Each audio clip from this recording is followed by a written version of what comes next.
Então, agora a gente vai iniciar, tá?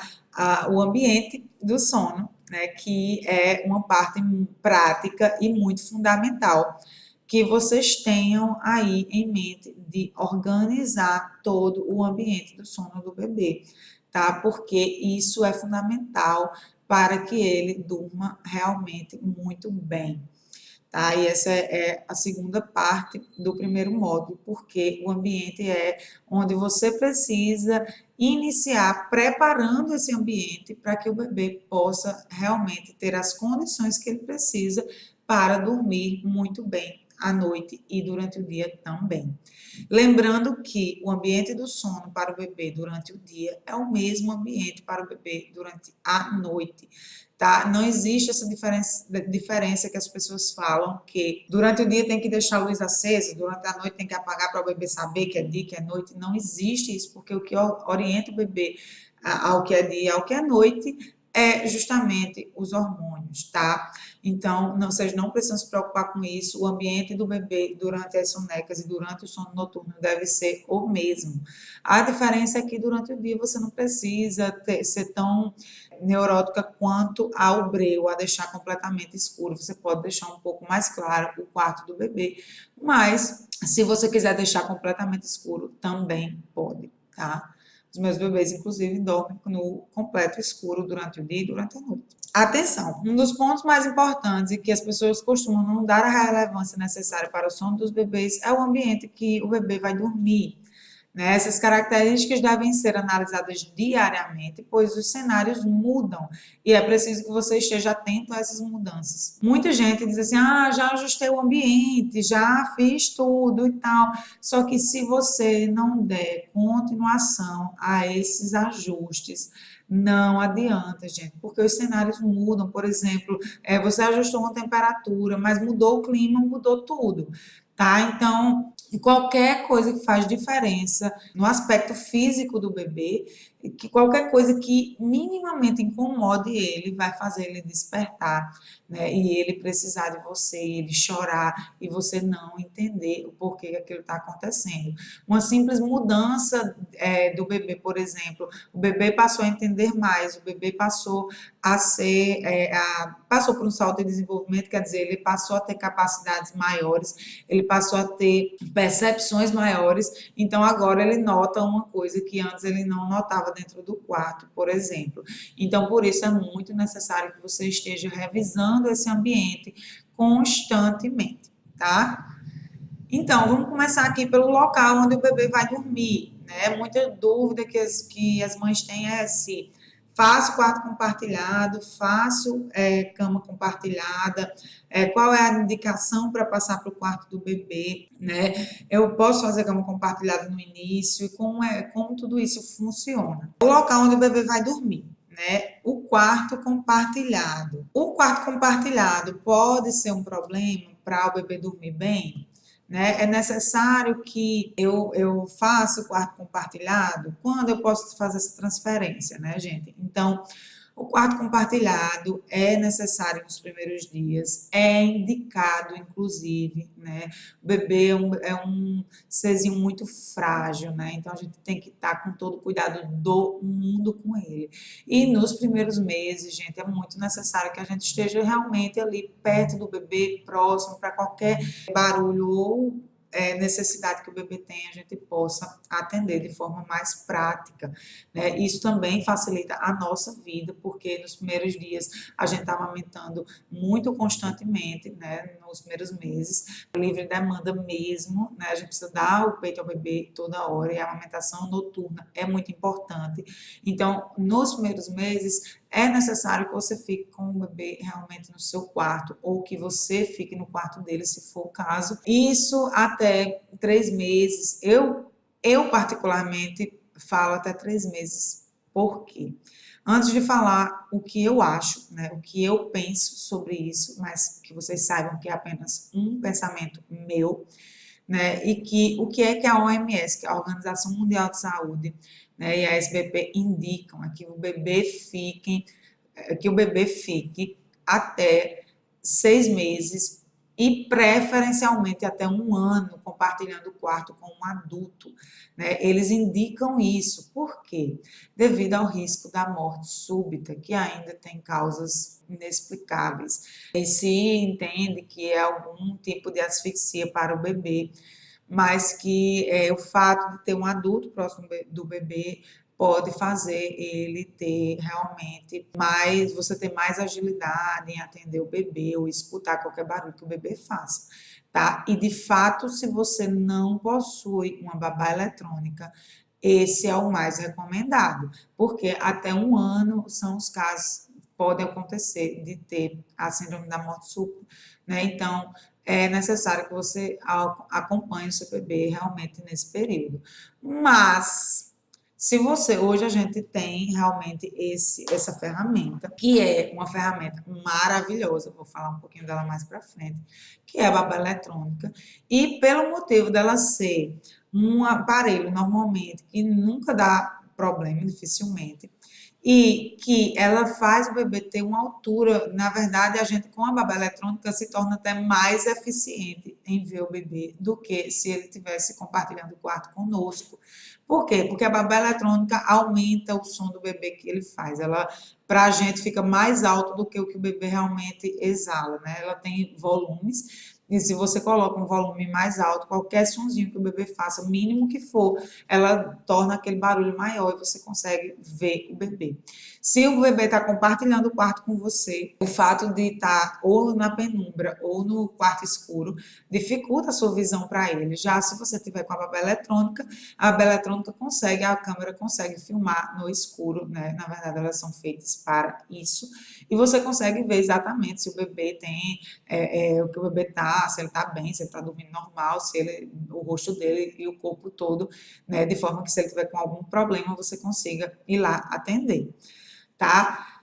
Então, por isso que, para mim, com 3 meses, quando o bebê já consegue ter mamadas mais efetivas, passar mais tempo sem mamar, é quando normalmente eles começam à noite a dormir por mais tempo, então facilita a vida da mãe. Então, para mim, com 3 meses é o tempo ideal de você fazer essa transição de quarto também, porque antes dos 3 meses o bebê ainda não tem percepções muito fortes, né? Antes do salto dos 3 meses. Então, é mais fácil você transferir ele para o quarto dele sem que ele perceba nem tenha associado nada, né? E ele durma se adapta a dormir no quarto dele facilmente. Então, para mim, 3 meses é o tempo ideal se você estiver com a babá eletrônica. Se você não tiver com a babá eletrônica, eu sugiro que siga realmente as recomendações da OMS, que é até os 6 meses, tá? Mas só que, o que é que eu penso, gente? Eu penso que você deve transferir o bebê para o quarto dele quando você, mãe, estiver se sentindo segura para isso, né? Não adianta a gente colocar o bebê no quarto ao lado e a gente não dormir com medo de acontecer alguma coisa. Então, se você está se sentindo segura para isso, você coloca o bebê no quarto dele. Isso não é um fator principal para o bebê dormir bem ou não. Se você não está se sentindo seguro e quer que o bebê durma no seu quarto, ou por outros inúmeros motivos, já teve mãe que falou: ah, meu quarto tem ar-condicionado, no dele não tem, então eu vou ficar com ele no meu quarto. Acontecem inúmeras coisas que, ou ao contrário, a mãe diz: ah, no meu quarto o berço dele não cabe, eu tenho que passar ele para o quarto dele. Então, assim, o que vale é você estar se sentindo segura e bem com a sua decisão em relação a isso, tá? E cama compartilhada, gente. A cama compartilhada realmente eu não indico. A cama compartilhada associa 3 coisas. Associa o peito, porque quando a mãe está dormindo ao lado do bebê, o bebê fica sentindo o cheiro do leite e ele tende a mamar muito mais vezes. Isso cientificamente é comprovado, que o bebê que faz cama compartilhada acorda bem mais, uma quantidade de vezes bem maior. Também porque ele associa a sua presença e a sua cama. E quando esse bebê crescer, como vai ser? Né? Você vai ter que ficar sempre ali vigiando as sonecas do bebê. Será que isso vai se aplicar na prática? Porque se você não puder ficar vigiando a soneca do bebê, você vai deixar ele na sua cama e quando ele estiver se movimentando um pouquinho, já é a causa de várias vários acidentes, né, do bebê cair da cama porque rolou e a mãe não esperava que ele já estivesse rolando, e o bebê acordou, a mãe não viu, e o bebê cai da cama. Então, não é uma coisa segura, não é uma coisa sustentável a longo prazo, né? Apesar de ser uma coisa muito gostosa da gente fazer, também tem riscos, né, em relação a você estar junto do bebê numa cama, às vezes tem, por algum motivo, você está com sono mais pesado, então tudo isso pode acarretar acidentes, e realmente a cama compartilhada, para mim, na minha opinião, se vocês quiserem saber um pouco mais sobre isso, tem uma aula lá aqui no portal mesmo, né? Você aqui embaixo, se você rolar a página inicial até embaixo, você vai ver que tem um botão lá com uma aula só falando sobre cama compartilhada, tá? Então, se você quiser se aprofundar mais em estudos sobre isso, lá tem prós, contras, para você decidir o que você quer realmente fazer aí na sua maternidade, porque não existe certo e errado. Eu estou aqui para orientar a forma do bebê dormir melhor, né? E a cama compartilhada é uma coisa que prejudica isso, na minha opinião, nos meus estudos, certo? O quarto perto do seu, né, gente? Então é muito importante, todo mundo já meio que faz isso, mas é importante que eu destaque aqui, né, que é importante que o quarto do bebê seja próximo ao seu quarto. Por quê? Porque quando o quarto do bebê é próximo ao seu quarto, você sente uma segurança maior de rapidamente você conseguir atender o bebê caso seja necessário, e também evita que você vá até o bebê sem necessidade, né? Porque uma coisa que pode prejudicar, o que é que pode prejudicar se eu faço quarto compartilhado por um longo tempo com o meu bebê, né? É que qualquer sussurrinho do bebê, qualquer mínima, principalmente quando você não tem a babá eletrônica, você não tem como ficar assistindo, né? Você tende a atender o bebê de forma muito rápida, sem você dar tempo para o bebê aprender a virar os ciclos de sono. Qualquer mínimo gemido que o bebê dá, né, que ele está virando apenas um ciclo de sono no outro, você corre lá para intervir. E, na verdade, você tem que deixar o bebê realmente aprender a virar os ciclos de sono dele sozinho.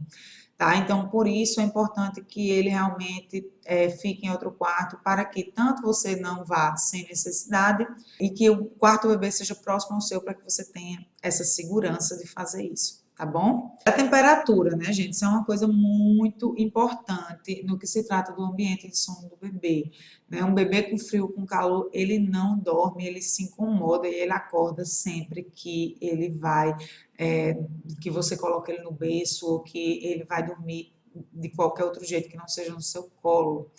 Por quê? Primeiro, né, gente, a temperatura é uma das principais causas de choro do bebê, principalmente nos primeiros dias. O bebê leva em torno de 20 dias para se adaptar à nossa temperatura, né? A temperatura do útero é maior, né, para eles, e quando eles nascem, eles levam aí em torno de 20 dias para adaptar a nossa temperatura, a temperatura que a gente vive, né, normalmente. Então, por isso que no início eles usam luvinha, sapatinho o tempo inteiro, e depois só que isso é liberado. Só que muitas mães, principalmente mães de gêmeos, né, que têm ou que tiveram bebês prematuros, os bebês nascem normalmente sem gordura, e isso faz eles terem ainda mais frio, né, terem uma temperatura aí, uma sensibilidade à temperatura. Então, o importante é que muitas vezes o bebê está chorando, chorando, chorando, chorando, e a mãe não sabe por que aquele bebê chora tanto. Ela já deu comida, o bebê já dormiu, fez tudo, já trocou, já deu banho, já, e ela não sabe por que aquele bebê chora tanto. Na verdade, o bebê está só com frio, né? Ou com calor, que também é mais raro, mas há mães que superaquecem o bebê, né? E o bebê acaba com calor, acordando aí inúmeras vezes. Como saber se o bebê está com frio ou com calor, gente? Não é para vocês pegarem nas extremidades do corpo do bebê, como pé, mão, né? Perna e braço. O lugar ideal de vocês sentirem a temperatura do bebê é no tronco, né? É tocando no tronco do bebê, pode tocar até no peitinho, né? Na barriga ou no pescoço, atrás, só que não sintam a cabeça, porque a cabeça normalmente do bebê é mais quente do que o normal, e as mãos, né, e os pés tendem a ser mais frios, as extremidades. Então, o ideal é você tocar no tronco do bebê. E muitas mães me perguntam Se. E na verdade, gente, a temperatura ideal que muitas pessoas me perguntam é entre 23 e 24 graus, né? Normalmente é isso que é mais indicado, mas isso varia muito, né? Do clima do local, do tamanho do ar-condicionado, do tamanho do ambiente. Então, isso varia bastante. Então, algumas mães me perguntam se tem algum problema colocar ventilador para o bebê, ou se faz alguma diferença para o sono ter, ser ventilador ou ser ar-condicionado, tá? Então, desde que os dois estejam bem higienizados, não há problema nenhum em você utilizar qualquer um deles, né? Mas quais são as vantagens do ar-condicionado, né? Eu gosto mais, eu prefiro o ar-condicionado, né? Porque é claro que nem todas as pessoas conseguem ter o ar-condicionado pelo custo e tudo mais, mas o ar-condicionado mantém a temperatura do local, né? Então, se você coloca lá para ficar com 23, ele tende a deixar aquela temperatura mesma durante todo o período de sono do bebê. Já o ventilador, ele oscila de acordo com o clima, né? Tipo, se amanhecer às vezes fica mais quente, porque o sol saiu, então o ventilador vai continuar lá mais, ele tende a deixar o ambiente mais o ambiente tende a ficar um pouco mais quente. Então, por essas mudanças, eu prefiro o ar-condicionado e também por você poder deixar uma temperatura fixa, né? Você poder escolher a temperatura, que com o ventilador você não consegue fazer isso. E também o ventilador tem. O ar-condicionado você tem que fazer a manutenção, mas não precisa ser uma coisa tão frequente. E ele não tende a, você não tem que ter o ambiente tão limpo, com a preocupação tão grande com a higienização. Já se você usa o ventilador, né, você tem que ter esse cuidado extremo com a limpeza, inclusive do ambiente do quarto, né, porque o ventilador pode espalhar poeira, né, ou levar poeira para o bebê, ou qualquer sujeira que esteja ali dentro do ambiente. Né? Então, quem usa ventilador também deve evitar direcionar para o rosto do bebê, para evitar aí doenças respiratórias, né? Não ressecar as vias aéreas aí do bebê. E outro equipamento que auxilia aí no clima do quarto do bebê é o umidificador, né? Ele também ajuda em prevenção de doenças para não deixar que o bebê realmente aí resseque as vias nasais aí, tá? Então, temperatura é isso, e tem que lembrar que temperatura são todos os dias. Não esqueçam disso. Né? Os bebês inicialmente têm muito frio, então vocês precisam perceber isso e agasalhar de forma que o bebê realmente fique bem. E uma dica que eu dou é que quando o bebê dormir por mais tempo, veja qual era a temperatura que estava, que normalmente ele se adaptou àquela temperatura. Então, você olha a temperatura que estava para você repeti-la, né? Então, é importante que vocês façam isso. Às vezes tem roupa que faz diferença, tá, gente? Então, lembrem sempre de agasalhar os bebês. E não agasalhar no extremo, de forma que eles fiquem bem. Lembrem, quem tem gêmeos, gente, normalmente os gêmeos eles não são um igual ao outro, né? Às vezes tem um mais calorento e outro menos. Então vocês precisam perceber isso. Às vezes a temperatura do ambiente está bom para um, mas não está bom para o outro. Então vocês podem, assim, tem algumas coisas que vocês podem fazer para manter os bebês no mesmo ambiente, que colocar, ou quem tem filho mais velho e está com o bebê no mesmo quarto também serve, tá? Então, você bota o bebê que é mais calorento ou o bebê que é mais velho, onde o ar-condicionado é mais efetivo, né? Sempre tem o ambiente do quarto que o ar-condicionado pega mais e o que pega menos. E você pode aí organizar de forma que o bebê que os dois bebês fiquem bem. E também agasalhar mais um do que o outro, coisas assim, tá? Importante que o bebê esteja na temperatura ideal. Como eu falei antes, a babá eletrônica, né, gente? É importante que vocês tenham uma, mas não é obrigado, claro, né? Se você não pode ter uma, se você não tem, se você decidiu por não ter, também não é uma coisa realmente necessária para o sono, mas é uma ferramenta que no dia a dia da gente, da mãe, facilita bastante. E separe o lugar correto da babá eletrônica, né? Porque o que é que eu vejo? Muitas mães fazem o quê? Pegam a babá eletrônica e colocam de lado para o berço. E aquilo não funciona, gente, porque você não consegue ver o bebê de forma correta. Você tem que posicionar, separar um lugar do quarto, né?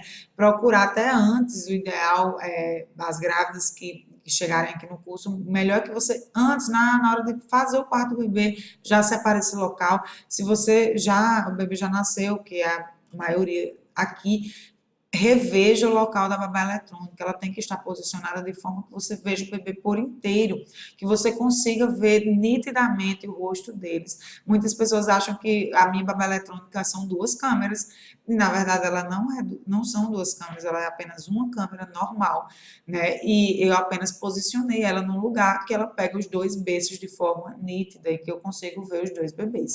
Tá? Então é muito importante que vocês vejam o melhor local para esse equipamento. Teste o som e a qualidade antes de comprar, né? É muito importante que vocês, na hora que forem escolher a babá eletrônica, teste o som, se realmente ela amplia o som do bebê e se é um som realmente satisfatório.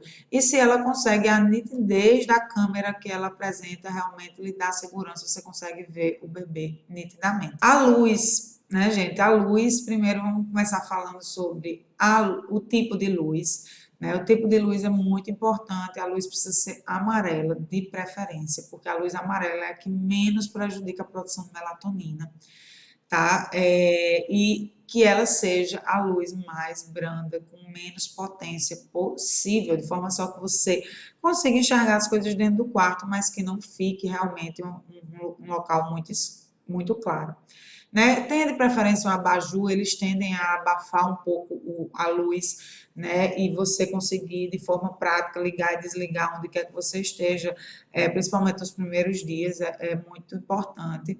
Também é importante o abajur porque não é bom que você faça a transição abrupta do bebê do ambiente de luz muito clara para o ambiente de luz totalmente escuro.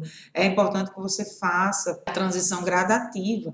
Então, muitos abajures têm a opção de você ir diminuindo a luz em graus, né? Assim, diminuindo aos poucos. Então, é importante ter um abajurzinho dentro do seu quarto, né? Do quarto do bebê, na verdade, que o bebê vai dormir. E não ligue telas no quarto do bebê, né, gente? Não ligue. Muitas mães querem botar ruído branco em tablet, querem colocar em celular, ou tem gente assistindo televisão dentro do quarto. Às vezes o bebê, você está compartilhando o quarto com o bebê, aí seu marido vem e fica assistindo televisão.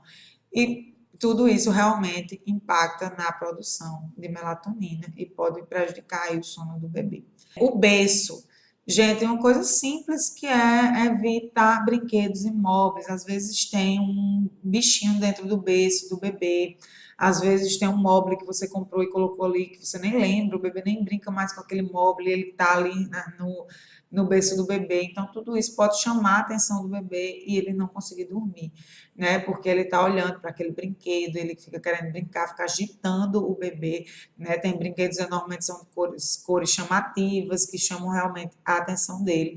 Então, vocês devem sempre estar atentas a isso. O travesseiro anti-refluxo não é indicado que vocês usem travesseiro, mesmo que eles sejam aqueles que não sufocam, antissufocante e tudo mais, mas não é indicado que vocês usem travesseiro, pelo menos até o primeiro ano do bebê, tá? Então, o que é que vocês devem utilizar para o bebê que tem refluxo? E, na verdade, eu indico para todos, porque todos têm aquela regurgitação natural do início, né? Então, é bom vocês comprarem aquela rampinha anti-refluxo, que auxilia muito nos primeiros meses do bebê. Então, qualquer objeto no berço não é recomendado, tá, gente? Nada dentro do berço, nem rolinho, nem absolutamente nada.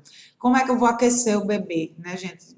E a naninha, como é que fica nessa situação? Primeiro, para você aquecer o bebê, tenha os sacos de dormir, que hoje é considerado mais seguro, né? Tem também aqueles rolinhos pequenininhos que você pode, daqueles bem pequenininhos mesmo, que eles são colados um no outro, de forma que você vai colocar o bebezinho no meio e você vai colocar abaixo dos braços dele, assim, aqueles rolinhos não tem risco de subir para o rosto do bebê e causar aí um sufocamento. Por quê? Porque ele tem a tajazinha embaixo, né, que é o que gruda um rolinho no outro, e você consegue que o bebê fique por cima daquilo ali, impedindo que ele realmente se mova e também fique embaixo dos braços do bebê, de forma que não oferece risco. Para os bebês que têm muito reflexo de Moro, eu indico tanto o saquinho de dormir, que hoje existe, e você deve sempre deixar os braços do bebê de fora, né? E também aí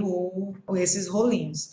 E a naninha, gente, a naninha, o bebê muito novo, né? Ele não pega naninha, ele não tem ainda percepção de tato, nem se apega àquele objeto. Mas quando o bebê vai ficando mais velho, você pode dar aquelas naninhas e tem até fraldinha, que você pode fazer uma bem pequenininha, que elas são vazadas e não oferece nenhum risco de sufocamento para o bebê, tá, gente? E se for aquelas naninhas também bem pequenininhas, que são os paninhos muito pequenos, eles também não têm a menor condição de sufocar o bebê aí nesse início. Mas se você tem receio em relação a isso, não utilize, deixe para utilizar após os 6 meses, quando o bebê já tem movimentos aí, coordenação nos movimentos, e que ele pode tirar aí do rosto qualquer coisa que esteja incomodando. Mas o indicado é que não tenha absolutamente nada no berço do bebê até 1 ano de idade. Cortina, né, gente? Cortina, vocês têm que lembrar que a ação do cortisol, ela começa com o aparecimento do sol. E se vocês deixarem qualquer fresta mínima que for na janela do quarto, entrando luz de qualquer forma, aquilo vai fazer o bebê se acordar. Tá? Então, vocês precisam lembrar disso e colocar um blackout total na janela. É importante que de manhã o quarto continue absolutamente escuro, assim como o bebê foi dormir, para que ele durma por mais tempo de manhã. Senão, ele vai tender a acordar às 5 horas da manhã, às 4, e não é isso que você quer, provavelmente. Evite qualquer flecha de luz, né, como eu já falei. E o ruído branco, né, que eu gosto muito, o ruído branco facilita em muitas coisas, facilita o bebê identificar que agora que é a hora de dormir, facilita o bebê a emendar um ciclo de sono no outro e facilita aí a abafar os ruídos da casa. O que é um ruído branco? É uma música com som constante, pode ser aquela músicazinha de niná, pode ser uma música com som de chuva, som de água, pode ser aí inúmeros tipos, né? Mas aqui no portal, lá embaixo, como vocês sabem, tem um botãozinho para vocês escolherem um ruído branco e fazer download. Lembrem de não querer ligar o ruído branco na hora que vai colocar o bebê para dormir. O ruído branco tem que estar pronto no som, para você apenas dar o play. Se ele for uma coisa difícil, que você tenha que abrir um celular, um tablet para escolher a música, para poder ligar, aquilo não vai funcionar na prática, tá? Tem que estar um sonzinho já pronto, que apenas você aperta no botão e ele já começa o som. Hoje, um microsystem custa um valor muito barato, né? Existem sons de valores muito baixos. Qualquer som que pegue um pendrive, você pode deixar com apenas essa música dentro do pendrive, que é a música que você escolher. Lembre de escolher uma música agradável, já que você vai escutar ela por muitas vezes, em muito tempo, né? E como utilizar, né, gente? Ligue durante as sonecas e na hora dos rituais do sono noturno e das sonecas. As sonecas você pode deixar o ruído branco ligado, porque durante o dia existe muito barulho, para não assustar o bebê, para ele continuar emendando o ciclo de sono uma soneca na outra. Aliás, um ciclo de sono no outro durante a soneca. É bom que você deixe ligado, se você preferir, né, na hora da soneca. E à noite você utiliza só para o bebê adormecer. Quando ele adormecer, você vai lá e desliga. Assim o bebê pode descansar e ter aí tempo mais tranquilo de sono, né? Reveja o ambiente do seu bebê todos os dias. Eu comecei com essa frase, eu vou terminar com ela também. É muito importante que você esteja atenta ao ambiente todos os dias, porque as coisas mudam. Às vezes um brinquedo que não estava ali fica, às vezes uma coisa que seu bebê não estava percebendo, ele passa a perceber, uma luz que está chamando a atenção dele, às vezes até a luz do ar-condicionado, a luz do som mesmo que você está usando, qualquer coisinha que o bebê passou a perceber pode estar mudando para ele. O clima muda constantemente, então às vezes a temperatura que você colocava no ar agora não está mais legal, né? E o bebê está ficando com frio ou com calor, então sempre veja o que é que o bebê está sentindo para que você corrija e ele possa ficar bem. Então, fiquem com Deus, tenham uma boa tarde, né? Até a próxima aula.